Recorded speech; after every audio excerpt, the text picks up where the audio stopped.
So bonjour, Ani, welcome, bonjour, and thank you all, miigwech, to all of you for joining us this afternoon. And once again, for the UBC Deans, the UBC Faculty of Education Deans Community Engagement Series. And the series is designed to showcase a variety of speakers focusing on important questions and significant priorities that are impacting educators today. In our previous sessions of the series, we've addressed climate justice, Indigenous education, and anti-Black racism. And today we give attention to anti-Asian racism and the important work of scholars and educators in this work in K-12 schools. So I just want to say miigwech, which is thank you for attending this evening.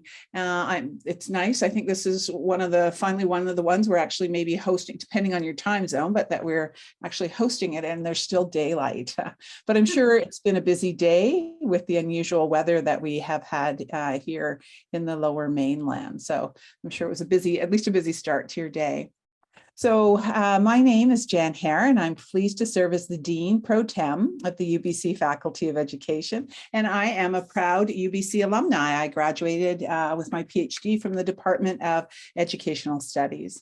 I want to acknowledge that I'm a guest on these lands, being an Anishinaabe from the Chiging First Nation. That is my home territory, home community, and I was very fortunate to have been there over this last weekend, actually returning home last evening from a storm in Toronto, which maybe followed me over. I would like to acknowledge that UBC Vancouver is situated on the traditional, ancestral, and unceded territories of the Musqueam people, and that UBC Okanagan campus is situated on the traditional, ancestral, and unceded territories of the Syilx Okanagan Nation.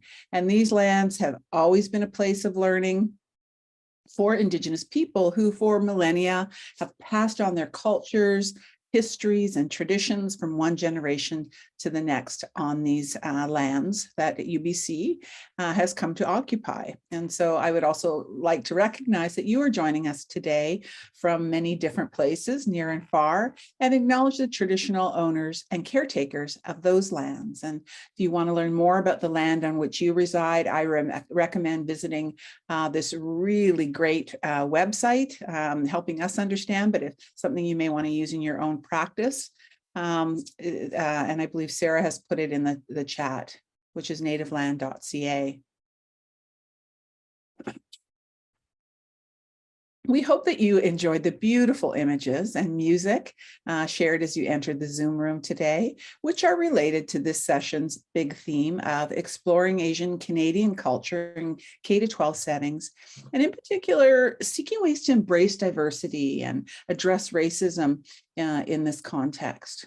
As we saw the rise of Asian hate crimes during the pandemic, coinciding with the Black Lives Matters movement, and the tragic discovery of unmarked graves at several residential schools in the province, we need to understand the complex histories of colonialism and racism, and their intersections with gender, class, and abilities that shape the educational experiences of learners in our schools, and I'm going to say, and those in our communities. It also impacts the health and well-being of students, families, and communities of Asian heritage. And certainly, so the conversations such as the one this evening help those who don't share the same lived experience understand what is systemic racism, and really to help all of us learn from sources of strength and resiliency among Asian learners, families, and communities, with a goal to being more effective as educators in addressing and disrupting inequities and discrimination. As educators and community members, we need to understand how to build inclusive and respectful learning environments. And I would also say relationships that address advocacy strategies for educators and school administrators, as well as providing practical suggestions. And that is really the intention. Of our conversation tonight, with just amazing scholars joining us to share their work in different contexts. So miigwech for joining us this evening, and I will now invite my colleague, Dr. Lynn Tomlinson, to begin the session. Thank you, Dr. Hare, and welcome to all our guests today. My name is Lynn Tomlinson, and I'm Assistant Dean with the Professional Development and Community Engagement Unit here in the Faculty of Education, and I'm also a proud UBC alum and honored to be with you all this afternoon, and extend a warm welcome to everyone joining us from far and wide, especially on this snowy afternoon. A reminder that this session is being recorded. Please see the notes in the chat for instructions on turning off your camera and changing your display name should this suit you. We'll also share some additional resources in the chat to help ensure that this session is warm and welcoming for all in attendance, including the UBC Respectful Environment Statement and resources pertaining to UBC equity and inclusion. After our three speakers have presented today, there'll be a question and answer period facilitated by my colleague, Dr. Guofeng Li. As you're listening to the presentations, please consider any questions you may have for the end of the session. We're really looking forward to that discussion. And lastly, before we get started, we'd like a chance to get to know a bit more about you. It really helps to sort of frame the context for us and think about who's in the room.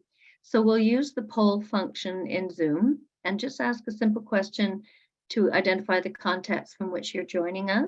And these are all captured anonymously. The poll should come up on your screen, and we'll just give you a few seconds to respond to that. I'm understanding from Dr. Tomlinson that her power has gone out. Living over on the North Shore there, that sometimes happens during the snow. So I'm just going to sort of pick up where she left off. I believe that we were just about to introduce Dr. Guofeng Li, who will be introducing the speakers and facilitating the Q&A. Dr. Li is currently Department Head Pro Tem, Professor and Canada Research Chair in Transnational Global Perspectives of Language and Literacy Education of Children and Youth in the Department of Language and Literacy Education. Her recent research interests include the complex process of Asian students and families' bilingual and bicultural negotiations between school and home, as well as examining the model minority myth of Asian students and families. This phenomenon myth unfortunately still exists and impacts students and families today. Dr. Li has also just completed a project on Asian students' early biliteracy development in the K-3 setting and teachers' instructional capacity during COVID. She discovered interesting findings on the negative impacts on biliteracy development during this time, but also incredible resilience among parents and teachers, indicating the importance of addressing social emotional learning post-pandemic and the need to enact culturally responsive pedagogy, or what Dr. Li calls pedagogy and cultural reciprocity. Dr. Li's work also points to the need to support parents in advocacy and engaging in anti-racism conversations. Thank you, Dr. Li, for joining us here today. Well, thank you for the introduction, and welcome to all of our guests here today. It is my great honor to present our speakers this evening.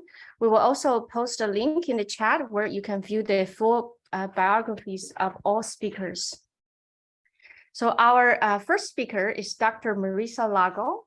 And Dr. Largo is Assistant Professor of Creative Technologies in the School of Arts, Media, Performance, and Design at York University.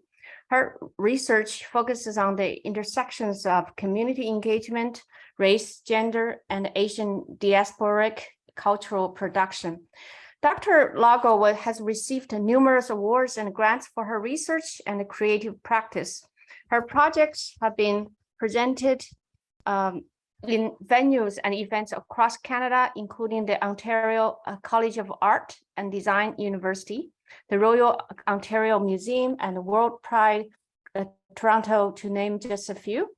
Dr. Largo also honed her love for teaching as a secondary visual arts educator. She continues to advise school boards on topics of equity and structural change, and culturally relevant and responsive pedagogy. After Dr. Largo, we will hear from Navshina, Savory, and Baren and Tsui. Navshina Savory is the district principal of Equity, Inclusion, and Indigenous Success in the Richmond School District. Navshina is a settler from Tanzania, Africa, to Canada.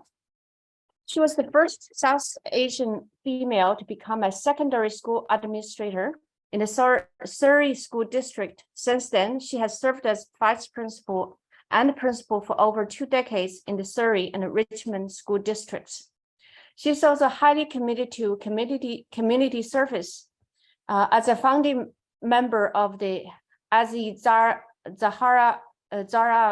Islamic Academy and a current board director with the BC Principals and Vice Principals Association. Our last speaker, Baren Tsui, is a settler on Musqueam territory of Chinese heritage on both her mother's side and father's side. She's a loyal UBC alumna, having earned her Bachelor's of Art, Bachelor of Education, her Master's of Education degrees at UBC. Baren has worked as a public school educator for 20 years, beginning in Vancouver and Richmond as a secondary English and social studies teacher. She's currently the teacher consultant for equity and inclusion in the Richmond School District, where she works with students' voice groups around identity and belonging, and with colleagues committed to creating inclusive and equitable practices in classroom and schools. Thank you to all our speakers for joining us this afternoon. We'll start today with Dr. Largo. Hi, good evening, everyone. Can folks see my screen? Yes, we can, Marissa. Wonderful. Thank you, Dr. Gofang Li, for that generous introduction. Thank you also to UBC Dean of Education, Dr. Jan Hare, and Dr. Lynn Tomlinson, and the staff of UBC's Faculty of Education for hosting this event today.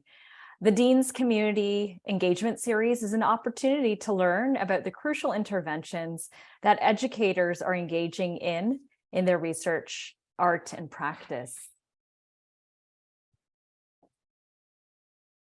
I'd like to start with a land acknowledgement.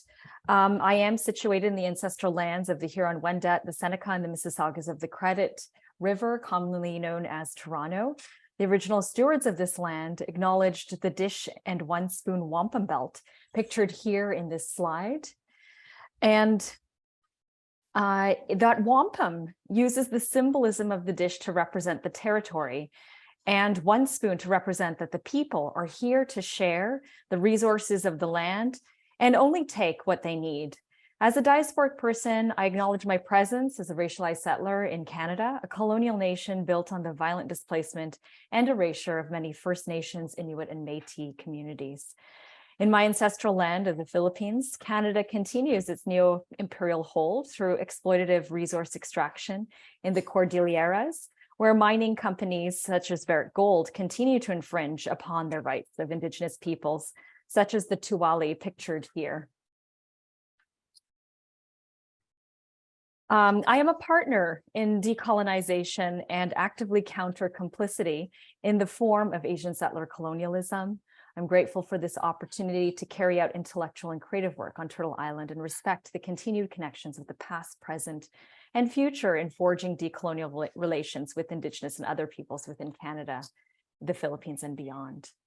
And with recognition that this talk is taking place in a virtual space and folks are joining us from various locations, I ask that you each take the time to acknowledge the rightful stewards of your land, of the land upon which you are currently situated, and reflect on the harms of the past and consider how we can move forward in the spirit of reconciliation. Today's theme of embracing diversity and addressing racism, exploring Asian Canadian culture in K-12 settings, is something that is close to my heart as a former secondary teacher and curriculum leader with the Toronto Catholic District School Board for 13 years and now as a university professor. I'll share my experiences, research, and creation in my talk today called Unsettling Imaginaries, Filipinx Futurities in Art, Research, and Curriculum. I'll begin with my personal context, share examples of my research creation, and followed by some culturally responsive curriculum that I've developed with teams of educators and researchers, particularly for Filipinx students in Canada. And then finally, I look forward to engaging in dialogue after the presentations. So just a little bit of context about myself. I'm an interdisciplinary artist, researcher, curator, and educator. And my work focuses on race, gender, settler colonialism, and Asian diasporic cultural production. Using art as inquiry, participatory methods, digital technologies, and oral histories, combined with theories in contemporary art criticism and equity studies, I foster my analytic of decolonial diaspora aesthetics to reimagine more ethical ways of being, seeing, making, and thinking. I'm particularly concerned about the oppressive realities that exist for queer, Indigenous, Black, people of color, and women of color, communities to which I belong, or I'm an accomplice to, and how these communities desire to work towards just futures. Working primarily with Filipinx in Canada, I argue that the artwork of racialized and diasporic communities arise from the experiences of non-belonging, which include forms of exclusion, such as racism, sexism, heterosexism, and classism. These artists, community members, take their experiences of exclusion and make them productive through art, their oral oral histories and their art. And those of my own become counter narratives to the colonial discourses that persist in Canada. And so here, there are a few of these pictures of my multifaceted practice as an artist, as a teacher, and as a curator. I start with this picture. This is a picture of my mother, Teresita Largo, who immigrated to Canada in the 1960s as a nurse.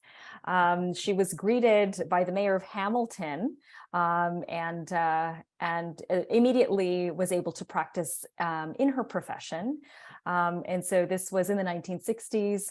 The story of migration of professional Filipinos today is not quite the same. Some are streamed into labor programs such as the caregiver program or temporary foreign workers program. And so this causes the deprofessionalization of Filipinos in Canada. And so according to my research and the research of my colleagues, this deprofessionalization has led to a downward trajectory amongst Filipinos in school, in education. And so I look at this in my work as a teacher, as a curator, and as an artist. And I really think about curation. The root word of curation, of curator, comes from the Latin verb to curare, which means to take care of. So in light of this understanding, I engage in cultural, intellectual, and political care work. Through curatorial and pedagogical work, I practice my ethic of care for those who seek equity and justice. If art making, curatorial work, and education is world making, or in other words, manifesting social transformation, my ethic of care is working for just futures with and for communities. So these are some of the theoretical frameworks that drive my art and my research and my pedagogy. I'm interested in decolonial diasporic aesthetics, curatorial activism. So if we think about curatorial work as a form of pedagogy that has the potential to incite change and social transformation in various publics. I'm also very much inspired by queer theory, anti-racism and anti-oppression theories, and feminist theories. And so you'll see these theoretical frameworks play out in my art and in my research and my pedagogy design. So just a little bit about my forthcoming manuscript called Unsettling Imaginaries. It's based on my dissertation, in which I examined the practices of 4 Filipinx contemporary artists in Canada, and they include Julius Manipul Punsalit, who is not only racialized but also is gay and navigates Canadian society in light of not only racism, but also homophobia. And so his artwork explores diasporic visualities, such as indigenous butterflies from the Philippines and the ornamental, as a way to subvert homophobic and racist slurs that he's encountered in his life. I also look at Cu del Rosario, who's a Vancouver-based sculptor, and she looks at the refuse of industry and of construction in Vancouver, and makes these beautiful organic-like sculptures, which for me, when I talk about her work and when I think about her work, she's honoring that which was refused, that which was cast away. And I liken this to the experience of the migrant or the diasporic subject, who is sometimes often cast away in Canadian society. There's Marigold Santos, who is now Calgary-based, and she animates the folkloric figure of the aswang, this vampiric, shape-shifting figure from Philippine folklore, and uses it as a metaphor for a multifarious diasporic identity formation. But it's also this decolonial recuperation. The aswang was the medicine woman, or the babaylan, in pre-colonial Philippine society, and so she recuperates this strong feminist figure in her artwork. And so I think about her work as this decolonial diaspora aesthetic. And then finally, Leslie Supnett, who's this animator, and she thinks about her diasporic family formation and how do you deal with loss when family is on the other side of the world. And she does this through what I call the moving image, which is an affective form of making something productive out of these discontent feelings. So those are the four artists in my dissertation, which will soon become a manuscript, and so I connect cultural production with work in the academy and pedagogy. And so this is another example of just that. Diasporic Intimacies, Queer Filipinos and the Canadian Imaginaries was is an anthology that consolidates the experiences of queer Filipinos and their important interventions in culture, in the arts, in music, in academics, in social work, in all facets of Canadian society.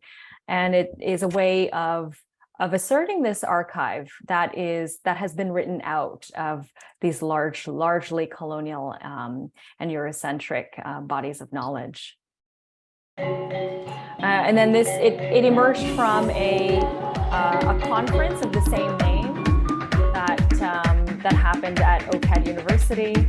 And as you'll see in this video, it really brought community together around art and performance and drag and music.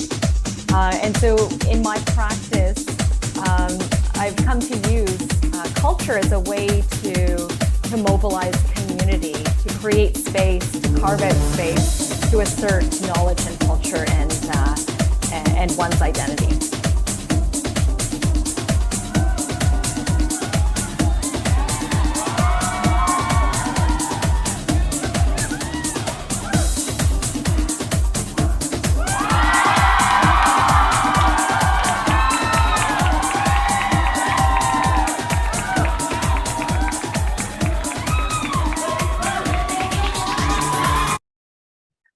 So I'll just transition here to my practice as a visual artist. And so this is going way back, but this is what really started these investigations of race, class, gender, and Asian diasporic identities. This was a project called the Nanny Project, and it was part of my undergraduate work. And I befriended 9 Filipina domestic workers in Toronto as an art teacher working in community centers. And I came to know the women who dropped off, not children of their own, but children of their employers.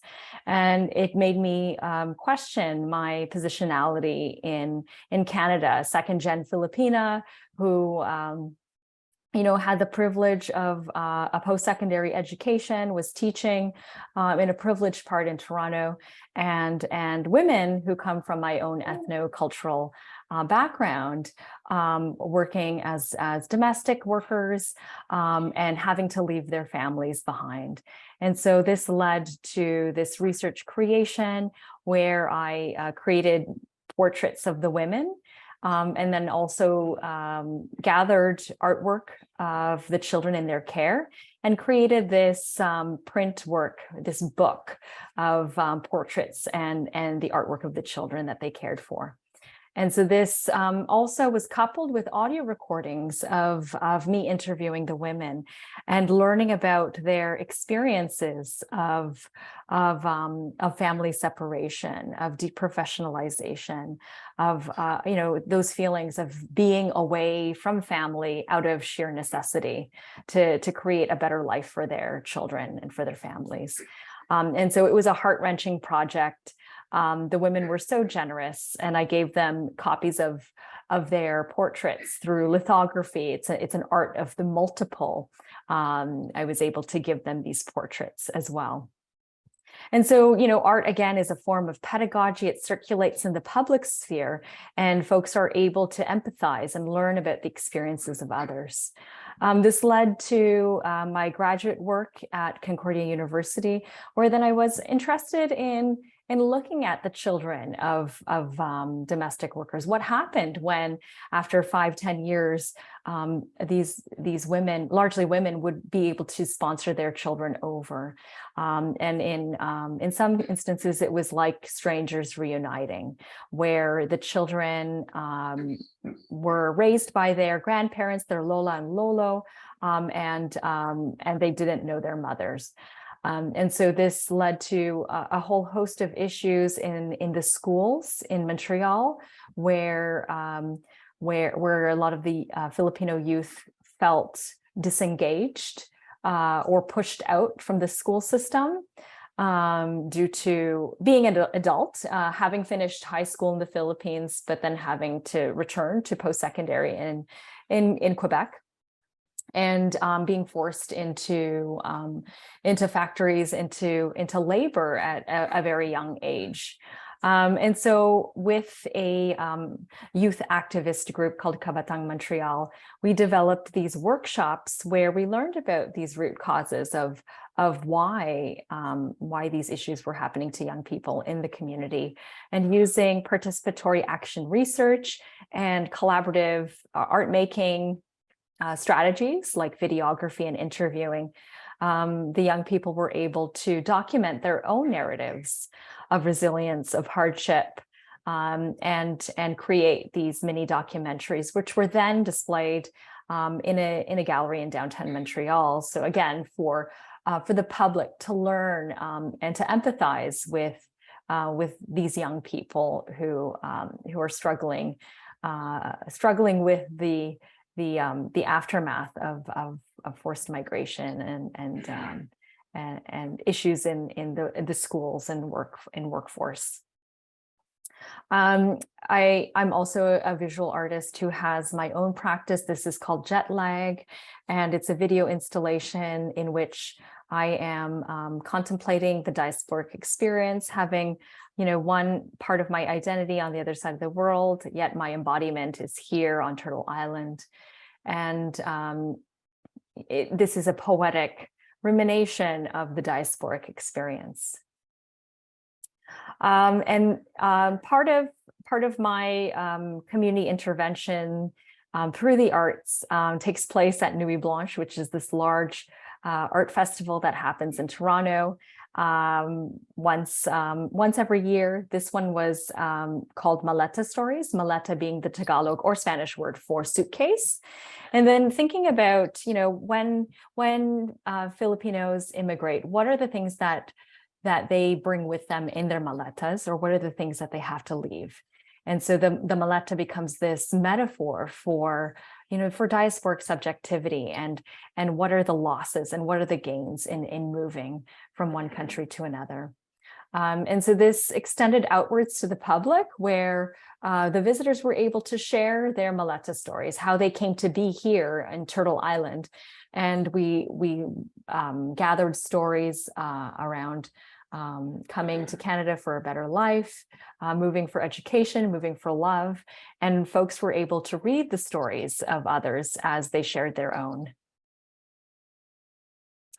As mentioned before, I was a high school teacher for 13 years, and I worked in Scarborough, which is a suburb of Toronto. And so if you're familiar with Toronto geography, it is the East End, and it is a suburb. It is home to many immigrant communities. It is incredibly diverse, mostly working class. And these were my students from that geography. Most of them were Asian diasporic. Many of them being a Catholic school, a publicly funded Catholic school. It was, many of them were Filipino descent, I would say, about 60%. And so it was an extreme privilege to be working as a Filipina educator in this context. And as an art teacher, representation was everything. And so I would bring in Asian diasporic artists into the classroom, talk about Filipina artists like Eleni Maestro, and share my research with the students in the classroom so that they can see themselves reflected in the curriculum. This was one artistic intervention where my students got involved in Nuit Blanche, that one evening of contemporary art in Toronto, where they became the artists in this major contemporary art festival. And so they took over a library in Scarborough and created these interactive installations using data visualization and robotics. This one involved the narratives of. So my favorite moment in Scarborough was the time where that I first moved into folks would this share their favorite memory of I was Scarborough, living here and in that Tsui narrative for was then around put 19 through a years. visualizer and projected onto a painting. So you could actually visualize, you could actually see these narratives. And the thing with Scarborough is that it is often racial, it's often cast in a negative light, that it is a so-called ghetto, that it is a place of violence. But what these students were showing is that it's really this place of vibrancy and culture and excitement.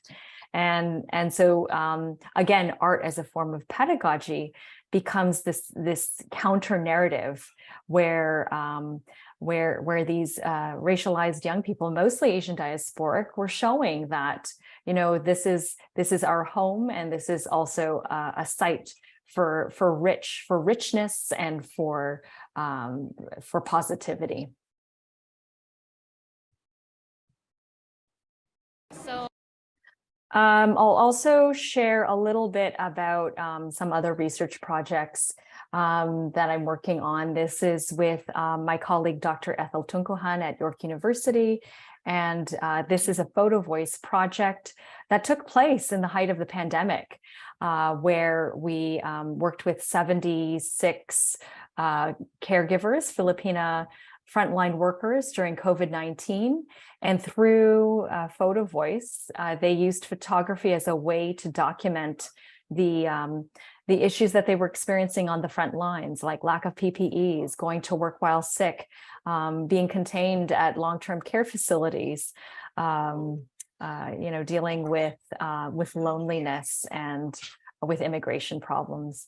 So I'll just kind of skip through. This is the exhibition. So all of those photographs culminated in an exhibition in downtown Toronto, where again, the women and the workers of our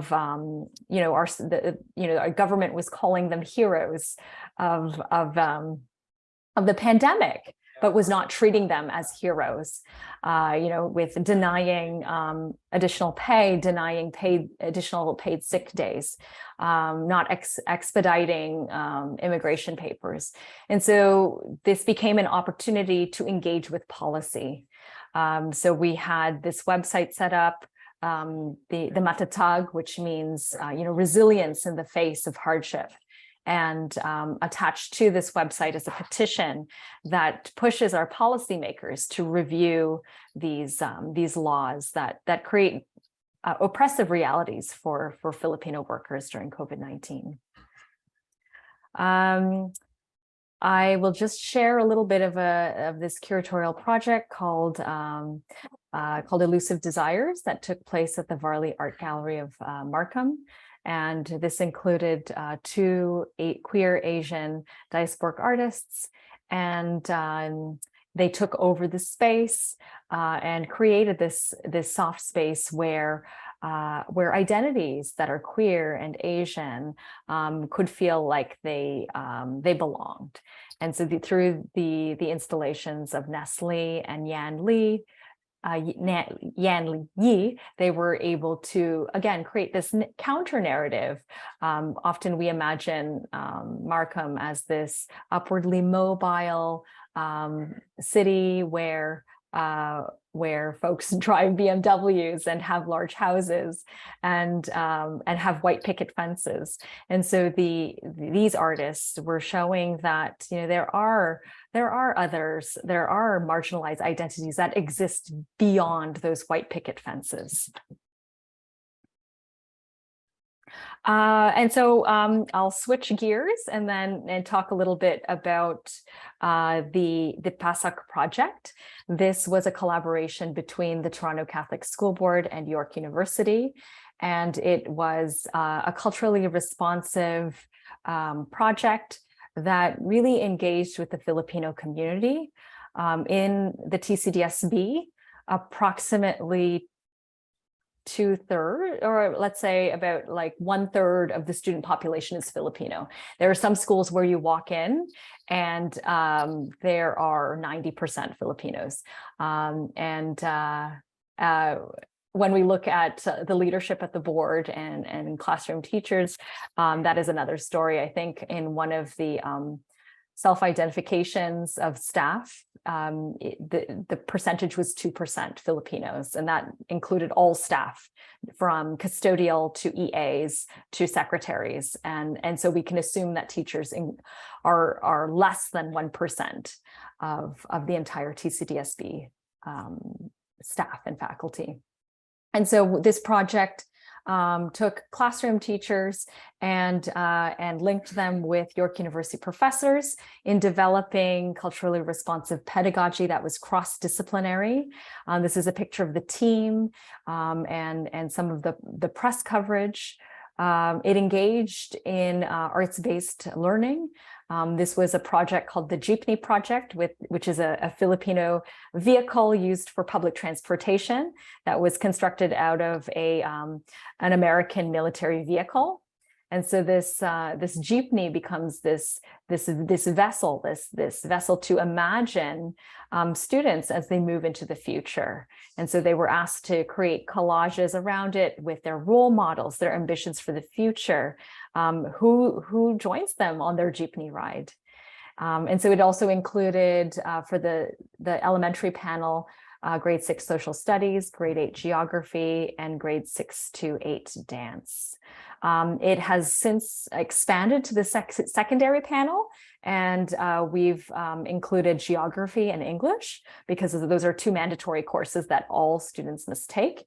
And so again, instead of looking at Shakespeare or just looking at Shakespeare or just looking at Margaret Atwood, students can look at poetry of Filipino authors. They can look at plays written by Filipino Canadian playwrights. They can look at the visual art of Filipino diasporic visual arts. So the archive becomes expanded to then honor the knowledge and culture of Filipinos. And then just in closing, I just wanted to talk about one other curatorial intervention that's also a form of mentorship. And that's one of the key things that I think, racialized Asian diasporic scholars, educators, leaders must engage in, and that's mentorship. And so X Marks the Spot was an intervention in mentorship. And so this consisted of 3 mid-career Filipino artists who were then linked together with 3 emerging artists. And they had these conversations about how to activate the gallery space. And this led to X Marks the Spot, Filipinx Futurities. And this exhibition, thought about the X alluding to the Filipinx, which alludes to trans and queer identities within the diasporic community, but also X as a signifier for collaboration. And through this, the emerging artists learned about how to navigate institutions of culture and institutions of the academy, these institutions that were not made for them. And so just in closing, I just want to share a cascade of thoughts. What does education need from the Filipino community and vice versa? We need to challenge the model minority myth. We need more leadership. We need mentorship. We need participation in schools, in universities, in cultural institutions, representation in curriculum, in visual arts, in pop culture, in media, advocacy. We need folks to sit at the table and push for policy change, intergenerational dialogue. So we need to look to our lolas and lolos and titas and titos and learn from those experiences of those who came before us. Language education. So like myself, I did not learn Tagalog or my mother's tongue, because of that desire to assimilate. And so that's something that we need. We need positive stories. We need those stories of uplift, of role modeling, so that Filipino youth can learn what is possible. And influence on students. So positive influences on students in every sector. And so just in closing, I just want to share one reflection. I return to the name of the presentation, Unsettling Imaginaries, Filipinx Futurities in Art, Research and Curriculum. Futurities are collective imaginings that generate cultural and knowledge production about the future. In speculating Filipinx Futurities, I've considered Filipinx as a transformative theory, method, and archive in art, research, and curriculum. This critical work provides a blueprint for Filipinx subjectivity on Turtle Island to transcend the limitations of colonialism by asserting our presence, knowledge, and culture in our cultural and educational institutions and in Canadian society at large, in order to bring about abundant futures. Thank you very much, and I look forward to the questions at the end of our presentations. Thank you so much, Dr. Largo. The images and stories that you've shared are so powerful, especially viewed through the lenses of different artists and your research. So I look forward to hearing the questions after our next presentation. I'd like to turn it over now to Navshina and Baren for their presentation. Good afternoon. I hope everybody can hear me. Both myself and Baren will have the opportunity to speak to you this afternoon, and we're pretty excited to be here. Once again, my name is Navshina Savory, and Baren will come in a minute. But first of all, I would like to acknowledge and thank the first people of the Hunkaminam language group on whose traditional and unceded territories Baren and I come to you from the Richmond School District. We'd also like to thank and acknowledge UBC, the staff, Dr. Hare, Dr. Tomlinson, and Dr. Lee for providing us the opportunity to share our experience, our work, and the opportunities that we have to work together with UBC in the next steps of creating the next generation of students who are able to impact and obviously address some of the issues that we are currently in terms of our addressing racism and specifically anti-Asian racism. So I will first of all introduce. I think maybe Baren, do you want to try? And sorry, we're going to go back and forth a little bit here. Baren's going to control the slides, and I will speak a bit, and then Baren will come in. Baren, would you like to talk a little bit about the frame of today, and then we'll go into introducing ourselves? Sure. This is our ambitious frame of what we want to share with you tonight in the time that we have together. So we'll share a little bit about ourselves, our deep whys in engaging in this work, what guides our work in pedagogy, things that we are doing, the work that's happening in our district, and also potential next steps. Great, thank you, Baren. So who are we? First of all, we just want to introduce to you ourselves as our professional identities because we want to ground you of where we're coming from in terms of our work, but then hopefully we will explore a little bit further and help to connect to who we are deeper than that, because we find that the work that we are engaged in the Richmond School District and in education as a whole really comes to life through who we are, our experiences, our frames of reference, our upbringings, and obviously where we've come from and who's brought us up into this world. My name is Navshina Savory. I'm a district administrator for equity, inclusion, and Indigenous success. And my partner and very much my right and left hand is Baren Tsui, teacher consultant in the Richmond School District for equity and inclusion. And it's important that we talk a little bit about our positions, only because we wanted to bring about the understanding and sort of relay it back to what Dr. Largo also shared, is what does education need to do next? And I was pleased to see that what she was outlining there are exactly the ambitions and the hopes that we have in terms of how it is that we're going to address and support the next generation and to create a better understanding and a sense of belonging for all. Our positions for both Baren and I were only created, well, for me, a year and a half ago, and Baren was in as a teacher consultant a year prior to that.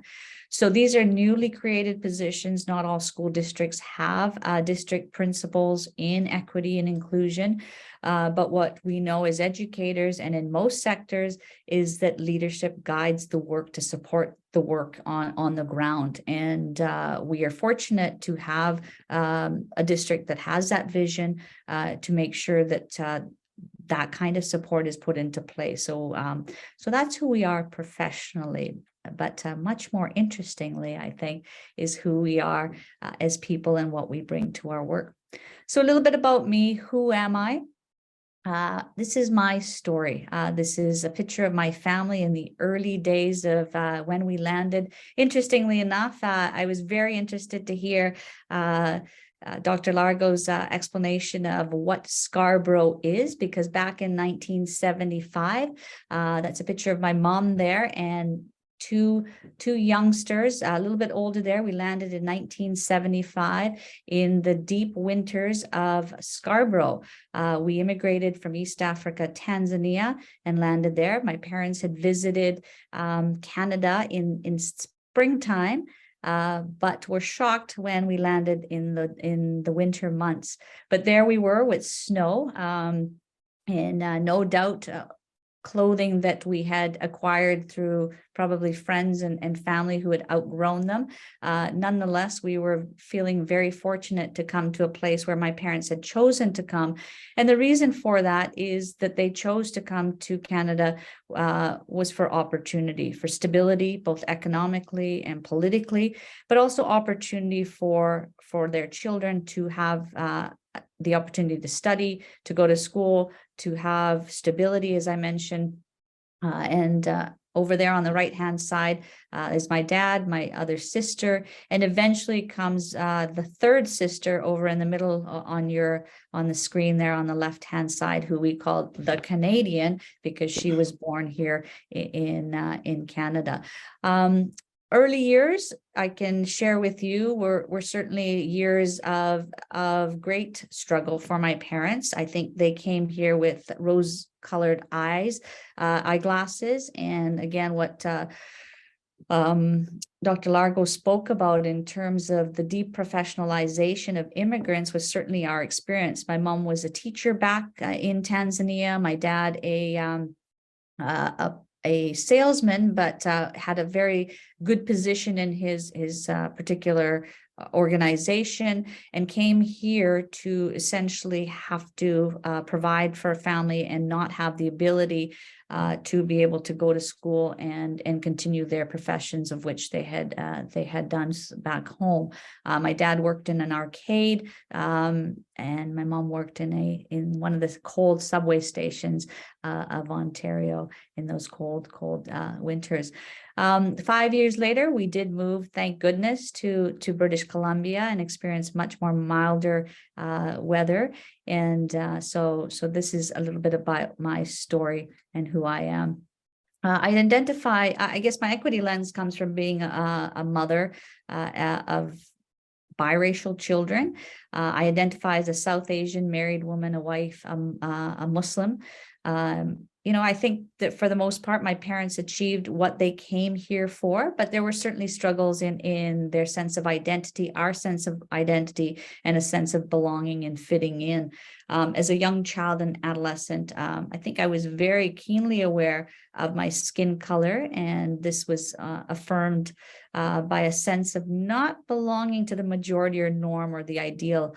I recall racial slurs, but my parents, in their attempts to protect us and the best way they could, would let us sort of just be satisfied with the idea that this is just the way it is. You need to sort of accept it, work hard, and people will be racist, but you just need to move on. And those are my early sort of understandings of what it meant to be, I guess, compliant, resilient, resourceful, and accepting of the skin that I was in as perhaps a detriment, but something that I couldn't help, but we would somehow survive nonetheless. So it was a fun upbringing, an enjoyable upbringing, but nonetheless, it's definitely full of questions about identity, who I was, and who I really wanted to be. So I'll leave it there, and maybe Baren could talk a little bit about who she is. Thanks, Navshina. My name is Baren. My parents and sisters migrated to Canada from Hong Kong in 1976. And each of my parents worked around the clock with 2 jobs and without childcare. They found their way to Campbell River on the island and then settled in Eastside Vancouver, where I was born. Being children of immigrants, my sisters and I supported my parents in navigating social institutions, a language and a culture that they worked and they worked really hard to support their family, but they struggled and found very little belonging.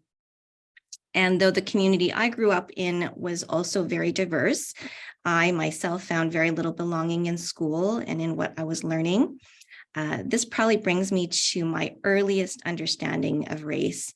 My best friend from kindergarten was Scottish Canadian, and I remember wanting so desperately to look like her, to have freckles on pale skin, to have blonde wavy hair, to have blue-green eyes. I felt that if I looked like her, that all my problems would be solved. So I wouldn't feel so awkward and different, that people would pronounce my full name correctly, that kids wouldn't make fun of the Chinese food that my mom packed me for lunch, that my parents wouldn't have to depend on me and my sisters to be their translators all the time. And I thought that the only way to play that game of school was to reject much of my Chinese ethnicity. So I lived one identity at school and another at home. And it wasn't until I read one article in my first year at UBC, actually, by a Chinese Canadian sociologist. Her name's Mei Yi. And it was about navigating identity through the intersections of gender and race and class. That's when I found my voice and my courage to share my true self and my identity. And I began to question and push back against injustice and marginalization. And then I met my partner at my first part-time job at a bookstore, and I began teaching in Vancouver and in Richmond at the same time. And finally, I settled in a position in Richmond where I taught humanities for 15 years. And eventually we moved to Richmond and settled here, and we got married, and we now live and work and play and do all of those things here. And I most strongly identify as a woman, as cisgender, as Chinese, and as a Muslim. And I also hold being a mother of 2 young biracial children at the forefront of everything that I do. So these components of my identity really inform me in this profession, and my key aims have always been to teach for social justice and equity and inclusion. As a mother, I see how my own children's faces light up whenever they see media or people around them that look like them. I see how they crave and they search for those mirrors around them. I think that that's the same for all children, for all people, really. And my why, I guess, is that's what I want for my children and the students that I teach, so that they will have self-love, that they will embrace diversity. My other why comes out of my experiences and what my partner taught me about something called the nod, how he nods at other Black or African folks out of a sense of unity. And it really connects to what I try to live by and teach by. So for me, it's important to let people know that, especially if they have marginalized identities, that I see you and I'm with you in this struggle. Thanks, Baren. And it's important for us to share this with you in terms of who we are and what our identities are and what our core whys are, because this is what we engage in when we meet with our students, our teachers that we support. We are desperate to understand their whys, their identities, so that we can let them know that their identities are really important to share. And it's sort of through our sharing that we try and build that sense of understanding who they are and where they come from. In terms of my deep why, is undoubtedly the next generation and our collective kids. And when I talk about kids, not only my kids, you see them there. I have 2 teenagers now. I'm a little bit ahead of Baren, so we share lots of notes about what to do, what not to do, and just simply the joy of being parents and being moms. Of biracial kids. It's an interesting navigation, but one that we are deeply connected to. But that, of course, relates back down to the work that we do in our schools and in the classrooms in our district. As a mother of 2 teenagers who identify as biracial but are white passing, I am at an interesting intersect. I see the world through the eyes of myself, my immigrant parents, an immigrant child, a white male husband, and my mixed kids.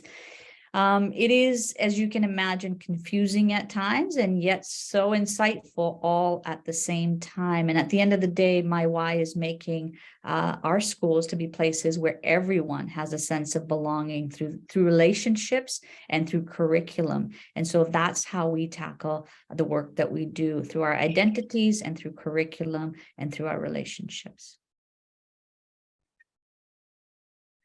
So what guides our work? We wanted to sort of pick out some of the main attributes of the work that we do and what really guides us. As you can imagine, the work in schools at different levels, K-12, is complex. The needs are complex. The operational needs. Just to take, for example, today when snow is an issue, we don't have enough teachers in schools. We are sometimes in knee deep, literally, sort of through try to navigate the operational kinds of things that are needed just to make a school function. But at a higher level, we have obviously some direction in terms of how it is that we deal with, we support and embrace diversity so that we make our schools a place where everyone feels they belong and they matter. What guides our work is through different areas in terms of our strategic plan, which I will go in a little bit deeper into. Go ahead, Baren. We're going to flip back and forth. In the Richmond School District, a couple of years ago, the development of a strategic plan was instrumental in terms of what guided the vision and the direction of all work in the district. We are very pleased and very we're proud to be in a district, and many districts are also coming along alongside in making equity and diversity a real priority in terms of their strategic vision. As you can see from our strategic priority, and we only have 5 of them for the next 5 years in the Richmond School District, focuses directly around equity and inclusion. To look at things like addressing unconscious bias, privilege, systemic discrimination, marginalization, looking at ability, color, cultural identity, indigeneity, of course, overarching most of and everything that we do in terms of decolonizing our work and our systems. But these are important goals and important vision that we have that really drives the work that we do. Within the strategic priority, of course, we have specific goals, and one of the goals, and Baren, if you could just flip down to the next slide, maybe, was something very specific that we needed to embark on. We needed to hear what it is that our staff, our students, and our parents are saying, specifically from those voices that were marginalized, specifically the voices that we don't normally hear. So 2 years ago, we embarked on an anti-racism audit, and the audit actually produced, and it was done by Bacau Consulting. The consultants came in and spoke to all of our stakeholder groups to try and elicit what it is that was their sense of belonging, and specifically around anti-racism, and their sense of how that was being experienced and supported in terms of anti-racism initiatives within our district. I'm not sure if you're able to read the slide there, but some of the things that we heard from those marginalized folks was very, very telling. I'd like to read to you one particular excerpt from one of the stakeholders, which I think certainly gave us reason to pause and look at what it is that we're doing in our district. This is from a staff member. All my Asian and Muslim colleagues feel anxious about being in a room with that specific white colleague, as well as several others. They are also constantly told that they are too sensitive, that they should appreciate learning from experienced white EAs, and that they are too quiet. Their professional boundaries have been pushed with this mistreatment and the fact that the administration, staff, school, and district never takes their concerns seriously.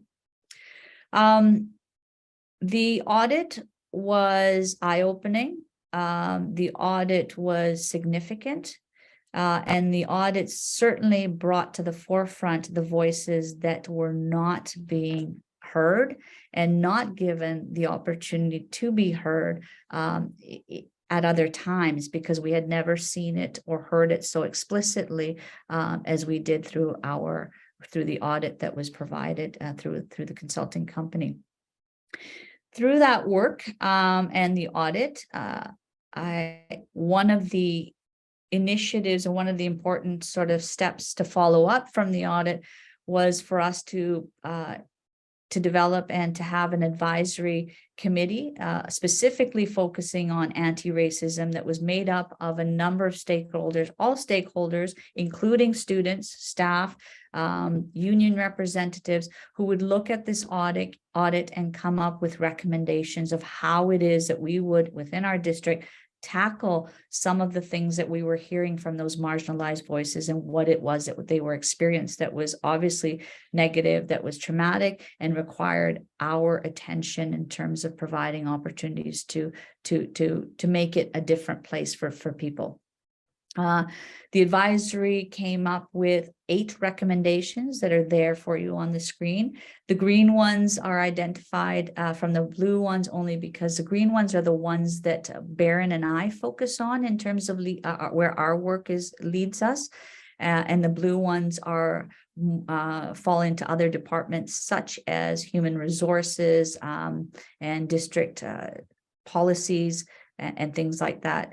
Our focus is DEI implementation strategy, for staff and students, creating brave and safe spaces, definitely increasing our student voice and leadership so that we listen and hear directly from students what it is that they're feeling and experiencing, and how it is that what we can do to help those changes come to life, so that it is our schools are more welcoming.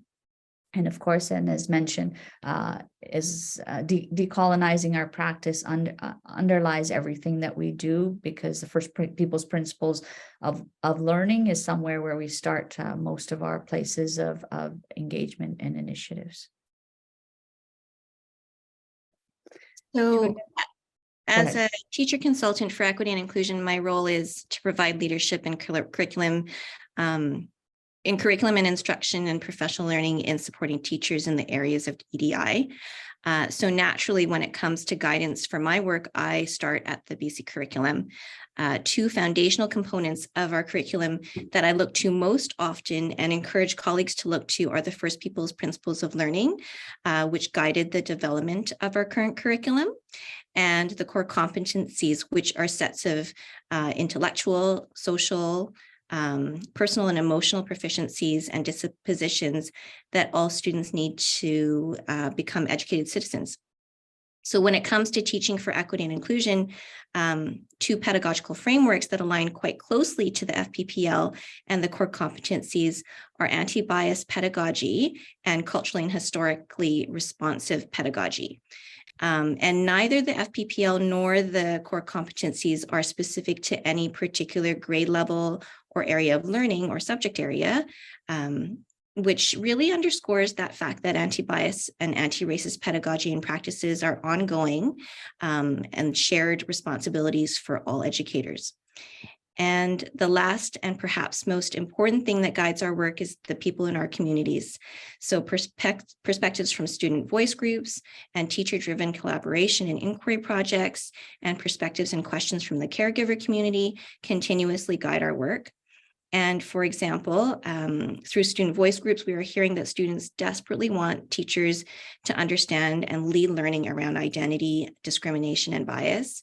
At the same time, we're hearing from teachers that they might be fearful of making mistakes, or in some cases, whole staffs want to learn more about race or anti-racism or certain identities that they're unfamiliar with. And we really deeply consider these perspectives when it comes to providing professional learning opportunities for educators.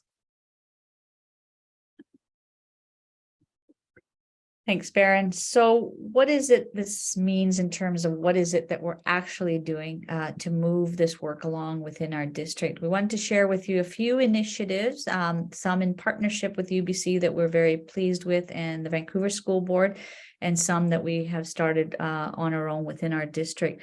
First of all, as I mentioned, we have our diversity, equity, inclusion advisory recommendations, 8 recommendations that are very specific in terms of policy, in terms of human resources, in terms of creating opportunities for our staff and students and parent communities to learn, engage in this work, so that we can sort of build our capacity holistically. So those are definite initiatives. Another one that we are very proud of and pleased to be in partnership with is our EDI teacher education cohort, which is a first-time cohort that focuses beginning teacher education with the lens in EDI. And we're very pleased that all of these student teachers have been placed in schools in Richmond, so that their beginning experiences and collaborations with our teacher facilitators is done from a lens of equity and diversity. And we're seeing some really magical things happening within our schools, because we feel that, it's a two-way street, that not only do our student teachers learn from us, but we certainly learn from them, and especially when they're coming in with such an expansive and a lens that perhaps many of our teachers need to catch up with. Another initiative that we're quite pleased with is looking at and engaging with Vancouver School Board, a newly created MEd program in educational administration and leadership. This is for our budding leaders, those that are wanting to go from the classroom and into administrative principal roles, vice principal roles. The master's education is really important, and in the past, folks have sort of focused on things like counseling, psychology, curriculum, but we are very pleased that with the lens of EDE and leading with equity, we think will do great important work for our next level and next layer of leaders as they embark on leadership opportunities. Another initiative that we feel that has really moved some of this work along in terms of our district and being mindful of our learners, who they are, what their identities are, and how it is that we can uplift those is our multi-faith and EDI calendar. As you know, our school calendar is truly focused around a very Western time and acknowledging of holidays and experiences that are focused around the majority. Our multi-faith calendar provides our school leaders opportunities to really be aware of significant dates within multi-faith groupings and also important heritage months and times of acknowledgement, so that we are aware of planning around our curriculum and our school calendars that takes into account some of the other important dates for all of our learners. Also, maybe Baren, you could talk about the next line of initiatives, because you lead most of those. I'll try to do it quick. The combined EDI and multi-faith calendar is one example of the resources that we provide on a whole district level. And other examples of resources might be newsletters or spotlights on days and months of recognition, like Asian Heritage Month, curricular planning templates and frameworks, toolkits, guiding questions and principles for EDI work, and also other text and resource recommendations. So we've already mentioned that the important work of supporting student voice groups and Jedi clubs across the district is the intention there is to center student agency. And we're lucky that many student groups have been willing to take the lead in our schools and also share their perspectives and experiences. The inquiry grants are uniquely Richmond, and it's teacher-driven collaboration and learning in Richmond. This is where teams of teachers apply for inquiry grants in our district, and they work around inquiry questions, and they plan to explore. It's targeted towards enhancing student learning. And so there's all sorts of projects happening over the district through these inquiry grants. And then lastly, professional learning is really key here. It's my whole job. I think that I mentioned earlier that they're meant to be responsive to the needs of school communities. And so there's all sorts of examples of sessions that we're providing around anti-racism book clubs and diversity audits and library learning commons, workshops on identity and belonging, et cetera. The goal here is really to provide multiple modes of access points for educators in the district in order to build capacity across the district. So that's why we carry out our work as an administrator and as a teacher team, and it takes so many different forms. And then here we go, next steps. Yeah, and we can't see the chat, so we're not sure if we definitely are running over time. So we will definitely try and get through these next couple of slides very quickly. We did want to share with you, however, the next steps that we're embarking on, because this will impact all learners, not just in our district, but we wanted to mention that the Ministry of Education just on January, third week of January, unveiled the Anti-Racism Action Plan Framework, which will really is a 5-year framework, which will really guide the work of anti-racism in all schools, K-12 throughout BC. We're excited about this framework. We've had an opportunity to sort of unpack it a little bit within our working groups, and what we have found is great alignment in terms of the work that we've embarked on and what the ministry expects all schools to be engaged in. So if you haven't had a chance to look at that and this work interests you, definitely that's a document and an initiative and framework that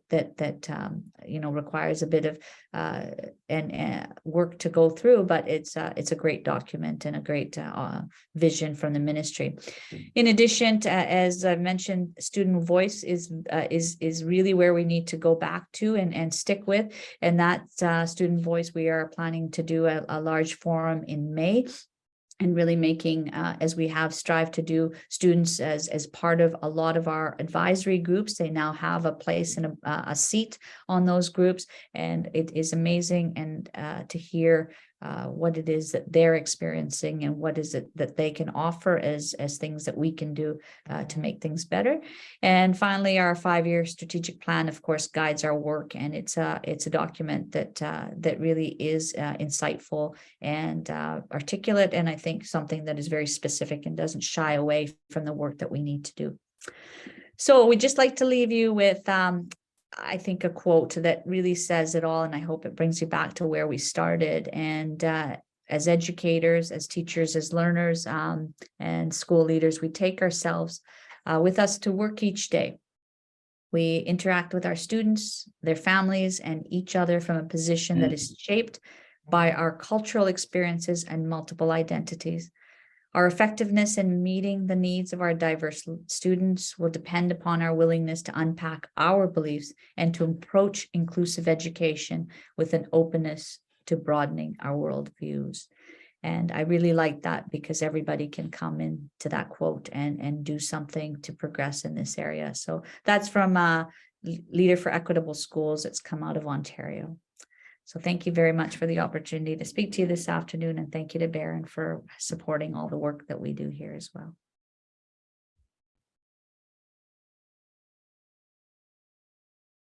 Well, thank you so much, Marissa and Baren and Navshina, for sharing your stories, personal stories and professional stories and your work here. And I think that there so much you have done, and from art to school and inside school with teachers and with community engagement, with policy engagement. That's great. So I think we need more than ever to have this kind of discussion at this juncture of time. So please use the raise hand feature to post your questions in the chat.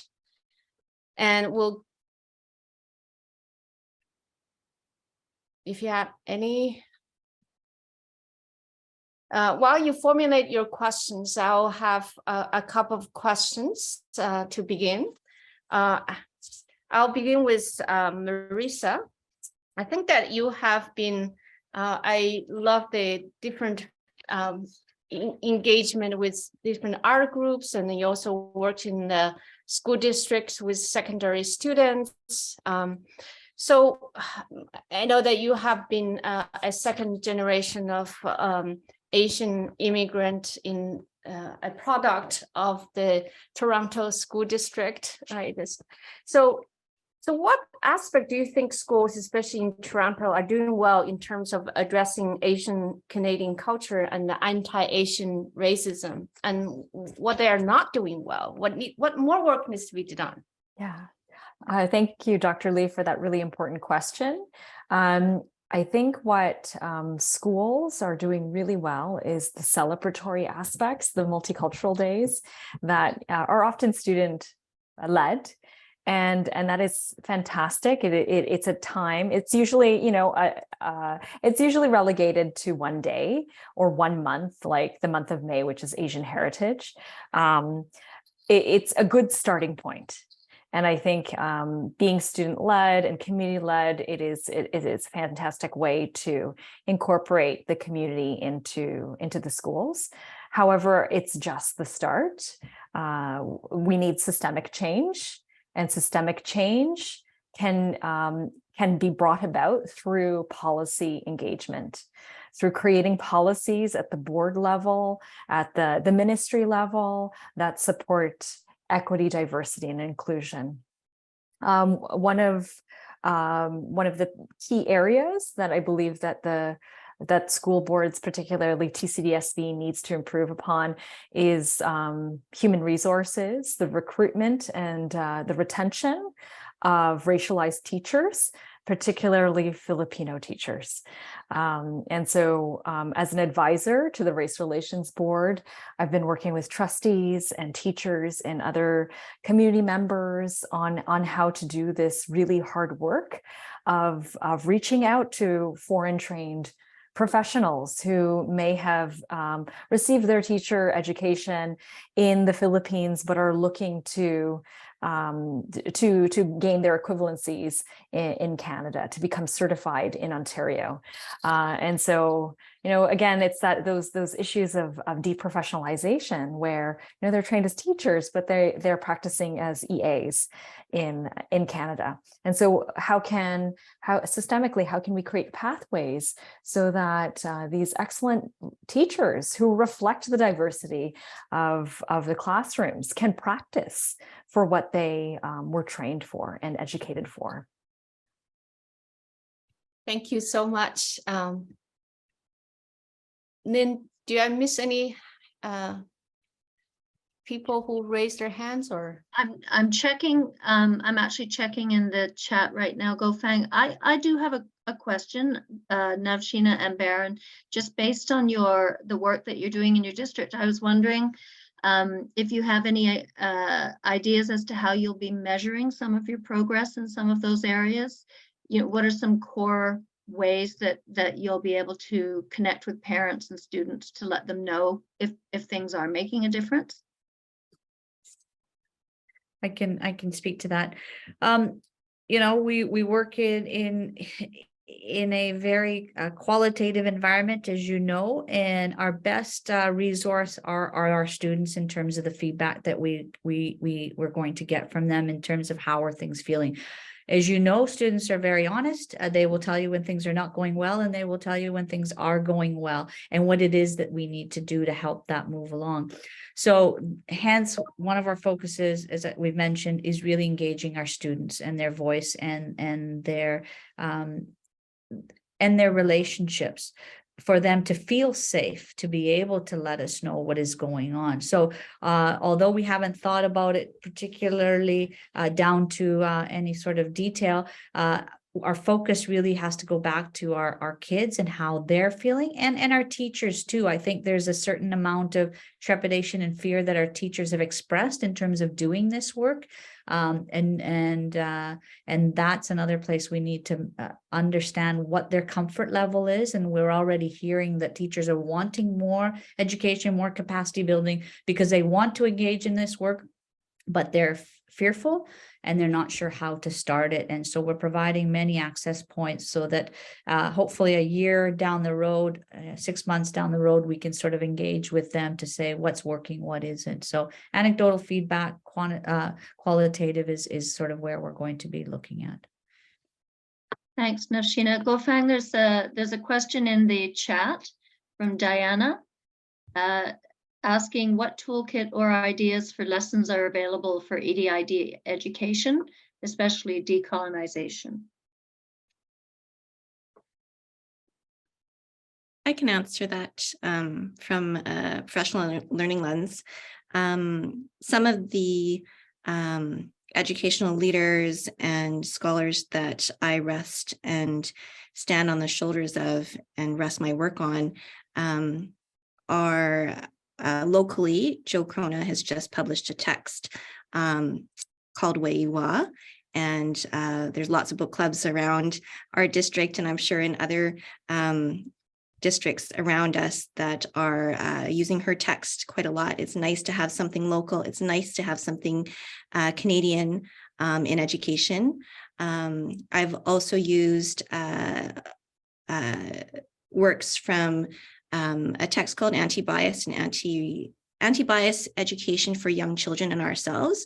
And while that's set up for early childhood educators, it's put out through NAEYC, N-A-E-Y-C.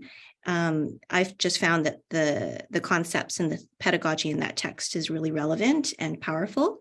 Also, I mentioned culturally and historically relevant and responsive education, and there's lots of different scholars who have explored how that is really powerful in terms of representation for students and things like that.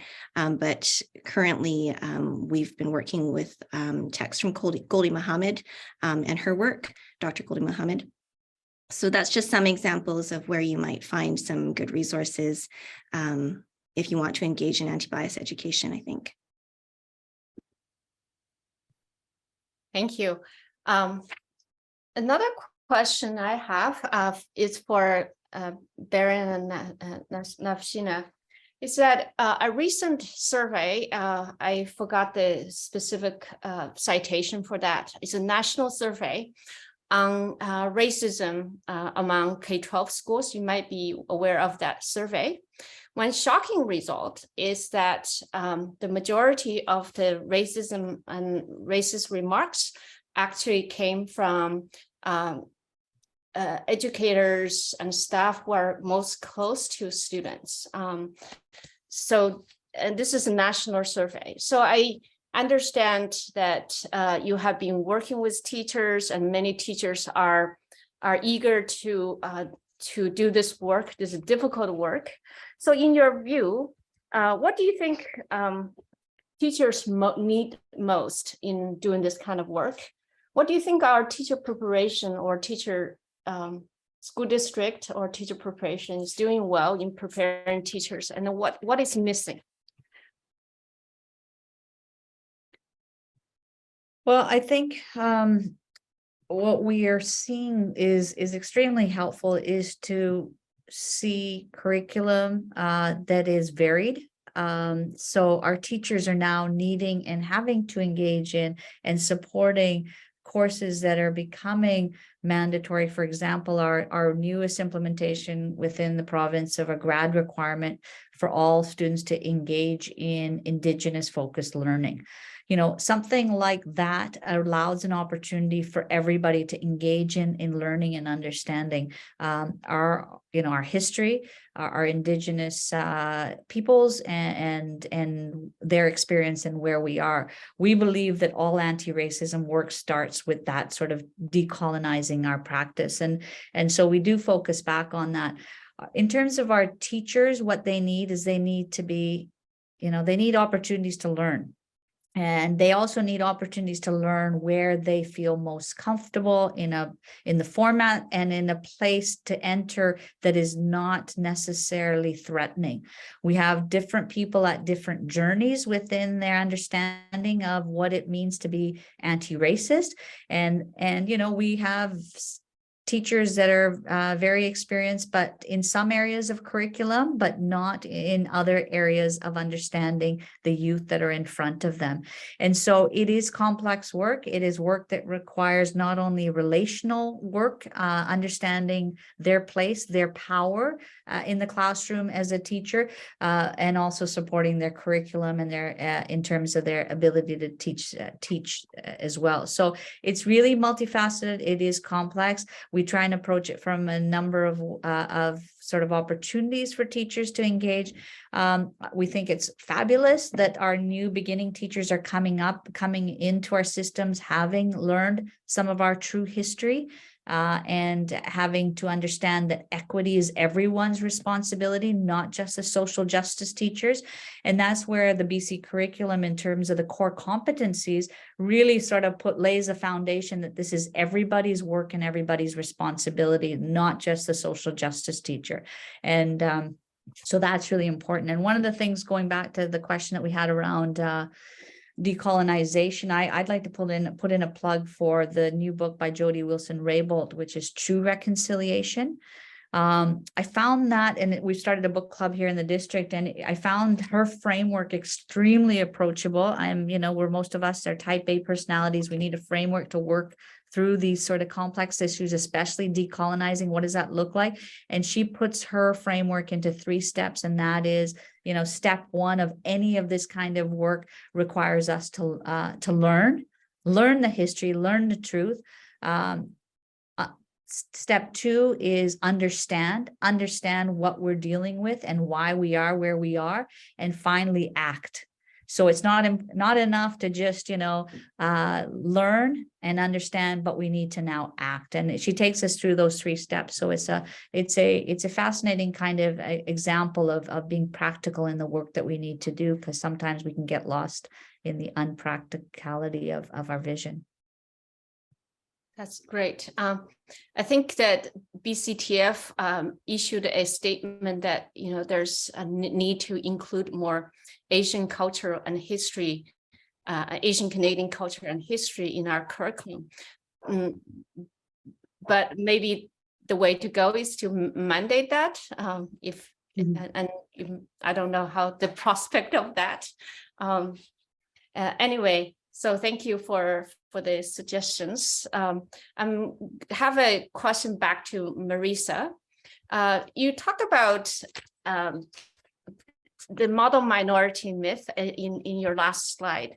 And, debunking the model minority myth is one of my main research areas. So I'm interested in hearing about your perspective. How, in this day and age, how do we go about it? Thank you, Dr. Lee. So model minority myth casts a wide stereotype over Asians in general that state that, that they are the desirable immigrant, that they're desirable citizen, racialized citizen, and it's often a wedge between Blackness and whiteness. It is harmful, particularly when we disaggregate Asianness, right? That if we look at the Filipino community in particular, that there is a downward trajectory in post-secondary attainment. And that's based on research by my colleague in community organizations at York University, Dr. Philip Kelly, and community groups, Filipino community groups in Toronto. And so model minority myths elide the specificities, the specific problems that Asian communities are experiencing due to deprofessionalization, due to programs that stream immigrants into professions where they are not able to enter into middle class, where they're stuck in these in working class, and so then those economic realities then translate into the second generation and to the third generation, and so model minority is harmful, particularly for Filipinos, for that reason. Thank you so much. I wish we have more time. I think we are really over time. So it's a great discussion. And thank you all for your insights. Lynn? Thank you.